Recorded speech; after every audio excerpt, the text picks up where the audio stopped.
Hey guys, today I would like to go over soul relationships, soul contracts with family, loved ones, friends, even our environment.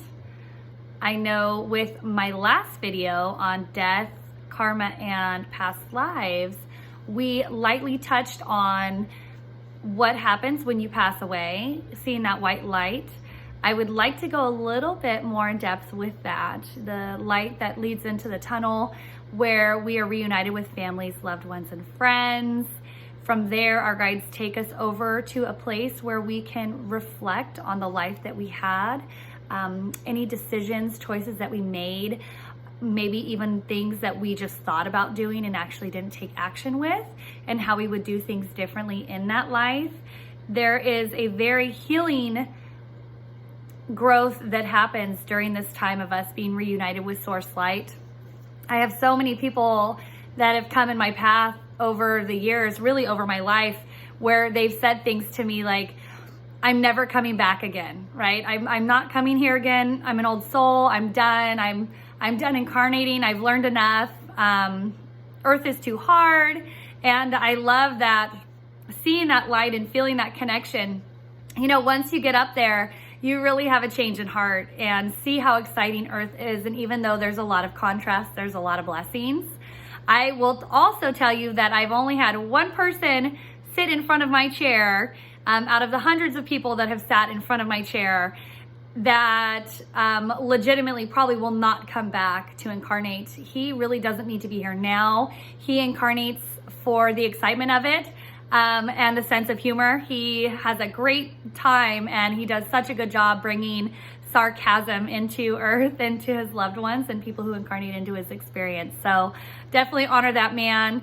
And even with everything that's going on right now, he's the one person that I've actually thought about reaching out to him just to get his perspective on, hey, you know, what do you think? You think this is going to be as big as people are saying it is? Or, you know, this whole thing's just going to blow over and we're not going to be affected as heavily? It would be really interesting to see what his thoughts and beliefs are on that. So bringing it back to the collective and what happens after we've passed away, we go through the light, we serve our past loved ones, we go into a place of study, and then really just socializing, reconnecting. There's so many souls that we've come into contact with throughout our experience of since the birth of our souls. And so understanding and realizing there's so many energies out there that we aren't even incarnating with in this life. And so to be reunited, reconnected with them is a very, very exciting, very beautiful time. After that reconnection and after when we are ready to come back, I love seeing the imagery of what they've showed me. It's kind of like if you imagine a basketball court and then you have like the TVs up high. Well, there's a huge group. I'm assuming it's like hundreds, maybe even more. What I see, it's probably hundreds of souls that collect together. And then you have all of these large screens and together everybody's like pinpointing where they're gonna come into in each other's lives and what kind of impact they're gonna have. It's a really, really exciting time. It reminds me like just before the big game, everybody's amped, everybody's ready to go. And then they start incarnating, right? So then it's that timing of when one soul's coming in, the next soul is coming in, the next soul is coming in. Some souls come in for very short periods of time, you know, even with babies, you know, this is a little bit of a rougher subject. I did not see this going this way, but, you know, just must trusting that, you know, people who lose babies and what happens to them, you know, when they lose a child, you know, sometimes if you have miscarriages or if you have, you know, if you've had an abortion or something, sometimes those don't actually incorporate souls. But I can tell you that it has been my experience where I'll be working on a client and I'll get down to their sacral and it's like, oh, you've lost a child. And it almost, it's like immediately that energy is here with me.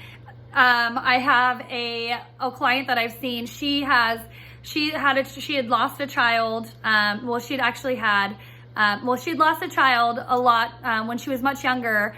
And the energy that was standing next to me was a full-size adult, right? So, and they aren't always full-size adults. Sometimes they come in younger. I love it. It reminds me of when old people pass away, you know, especially my grandparents. I've lost all of my grandparents now, But with that, when they come to see me, I don't see the 90-year-old. I don't see, the 99-year-old or the 80-year-old. I see where they were when they looked their best. It's that really sassy, attractive energy that they came in with. And that's because that's when they felt their best, right? That's when they were their proudest, looking good, feeling good. And so most times that is very often as well. So, and I would say that if you're going to see a psychic, a medium, or a channel, and they're talking about somebody being there with you, don't get stuck in the idea that if you lost, if you lost your mom when she was in her 70s, don't be surprised if this person is like, I see a woman here and she's like in her 40s, she's in her 30s or 40s. Very well could be your mom. Just get specifics. It's always important, always, always important that if you're going to a psychic, a channel, or a medium, giving them, and mind you, discernment, because I find it fascinating. If there's a psychic sign on the freeway, you better believe, the old me, like the first one over, pulling over, and I'm a skeptic and I question everything. So most often, you can kind of see the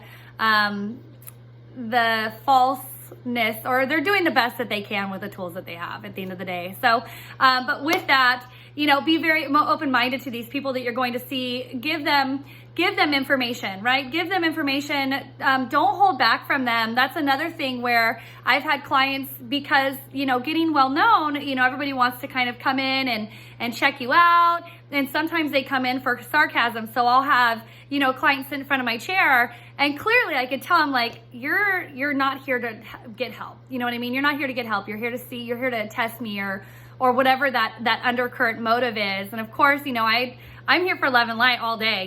We could spend the hour. I don't, you know what I mean? You could spend the hour just hanging out and chatting. If you're not going to be open and give me a lot, then that's okay too. I think that's just where their journey is. Bringing it back to, getting together. I totally went off track on that one, you guys. Woo! Getting back to what we were talking about with that basketball court, and everybody's getting ready to go. Everybody's getting ready to incarnate. They're figuring out where when they're going to meet you, the timing of it. And then that's really when you start to see souls incarnating together. I've read, and I do believe that there's some truth to this, where when we incarnate in soul groups, we normally don't stay in the same family line. We kind of cluster in different areas. So, if you're in California, you very well could have been on the East Coast in another life, or maybe the Midwest, or maybe even more south, in like Mexico or Spain or Italy or, England. Not often that we actually stay in the same line. I have experienced maybe twice where somebody will sit in front of me and they have a loved one who had lost a grandparent or maybe a child, and immediately that energy reincarnated to be with them again. That does happen. I have seen that with my own eyes. Very, very special. Let's see here. So, and then another thing to think about as well, when we are soul contracting and when we're coming in with these groups of energy, you would know that, because over the years, as you get older, whether you're at work, whether you're going to the coffee shop, if it's super random, you'll meet people and you look at them and you're like, I know you. I totally know you. I know that we just met. I know that I've never seen you before, but I can tell. I love it when I first started doing this. I know this is so crazy, you guys, but I just started working professionally last year. I've been kind of hanging out in the closet, my little safety zone. So when I started doing this professionally last year, and actually came out of the closet as a psychic medium, May of last year, we have a spiritual center for where I'm from, and this girl comes in and I was offering readings. I just come out of the closet, and she sits in front of me, and you raise your hand. So everybody, the practitioners, they go around and they say what their name is and the services that they're offering. And then the people that come in to receive get to pick who they want. And so right away I have this chick, or this girl come, and she sits in front of me, and she like looks at me and she crosses her legs and she leans back and she's like, girl, you and me are gonna be friends. And I was really uncomfortable at the time. I was like, oh my gosh, okay, we're gonna be friends. I'm a little nervous about it. And we did, we're totally friends now, and she's amazing, and we've had such a good soul connection. But it reminds me of that. I'm sure, I am just positive that she's like, okay girl, you're getting out of your marriage and I'm gonna meet you and we're gonna have some fun together. I'm pulling you out, I'm getting you out of your comfort zone. Because that's exactly what she did. She she swooped right in, she pulled me out, and she helped me on the path that I'm on now, giving me confidence and support and guidance. So grateful. You know who you are. I hope you're watching this. So bringing it back, soul contracts.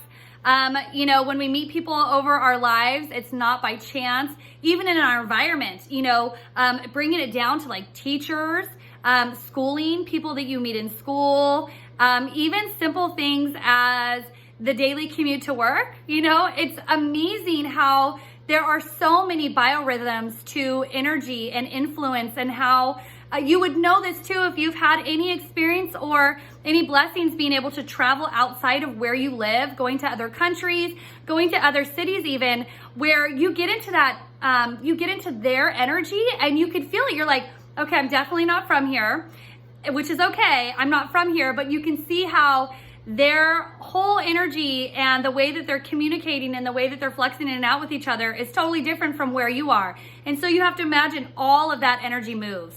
So bringing it back to, I might have remade this video before, and I don't believe that I talked about it in this video.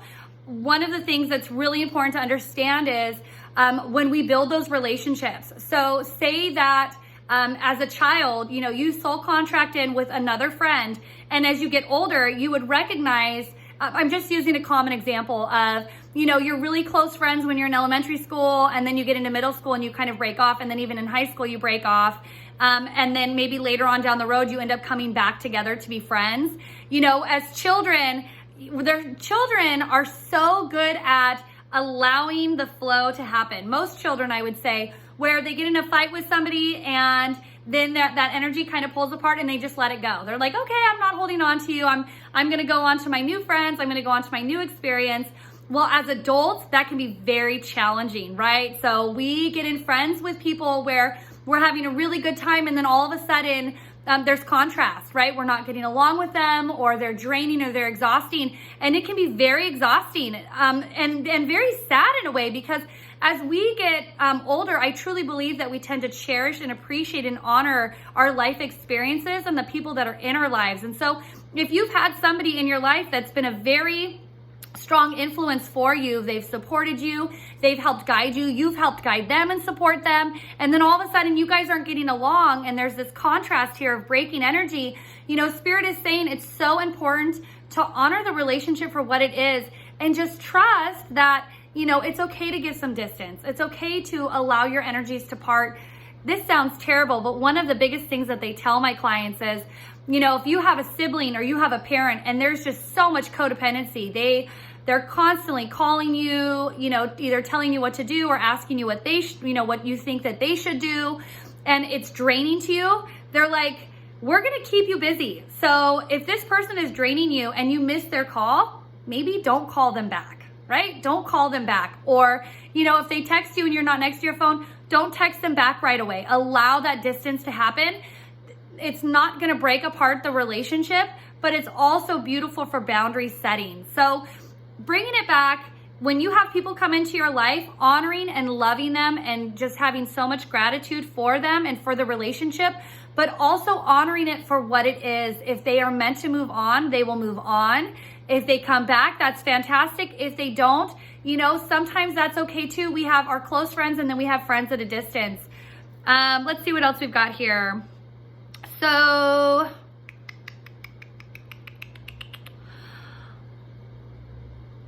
yeah, so another big thing to think about as well is mirroring. When we have, you know, when we've contracted in for souls, with souls and family and friends in our environment, a lot of times they're going to mirror what we have to learn. So if one of the issues, or one of the learning lessons that we have to experience is judgment, we're going to be put in an experience where there are people who hold a lot of judgment, right? Because then we go, oh, this person is so judgy, this person is so judgy, why are they judging?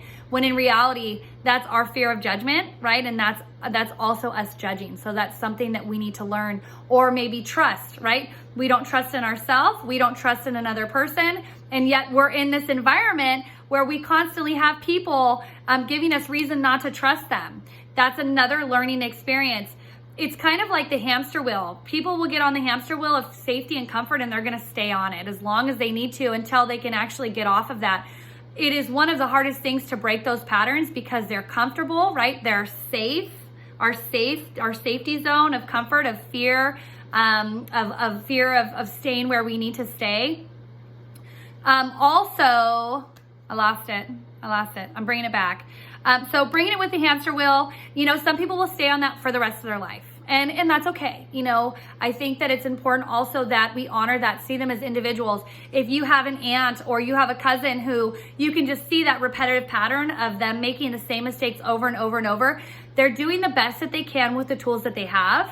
And for them, that is the path to least resistance. For them to stay, whether it's an unhealthy relationship, whether it's an unhealthy job, even if there's like codependency all over it and it just looks toxic, that person, to them, they're doing the best that they can and honoring that. There's nothing that you can do or say to change that. I had a gentleman in my life years ago. It's probably been like 9 years ago. It was somebody that I worked with. And again, I was stressed over family. Family's had a big influence on my life for growth and learning. And I was stressed over a family member and wishing that I could have been home to change things or have influenced the situation differently, or maybe even voiced my opinion about what was going on. And the biggest thing he said to me right away is he stopped me and he was like, he's like, you need to honor them for their journey. He's like, you cannot go in and fill anybody's cup with information. You need to honor where they are and honor where you are. Work on yourself and focus your attention on yourself and respect them for where they are, and allowing them to make their own mistakes. There's nothing that you can do for them. And, he said that at the time, and it was kind of like one of those huge aha moments where I was like, holy moly, absolutely. And I was able to take my power back from that, because I was giving so much energy into the situation. Oh my God, I absolutely love this. Even though this is a little off topic, it came up yesterday, and I feel like it's crucial to bring up for everything that's going on right now. So I've had so many people talk about how they're drained with everything that's going on right now, of people not feeling good or people staying home. And they're saying, oh my gosh, I can't even go out, or so-and-so can't go out because they feel so tired. Everybody's sucking out their energy, or, they just feel like they're giving their energy out. Again, that brings it back to us pushing the light out of us. We are funnels of divine creation light. It is endless. That light is endless and will never stop flowing in. And so with that, allow that light to come into your heart and push it out of your body so that you don't feel like you're being drained, and they can tap into that source light as well. So I hope you guys enjoyed this. I think we covered all the topics. If you have any questions at all, please comment them below. I would love to continue on this segment. We can always go more in depth. And please like as well if you liked it. Okay, have a great day.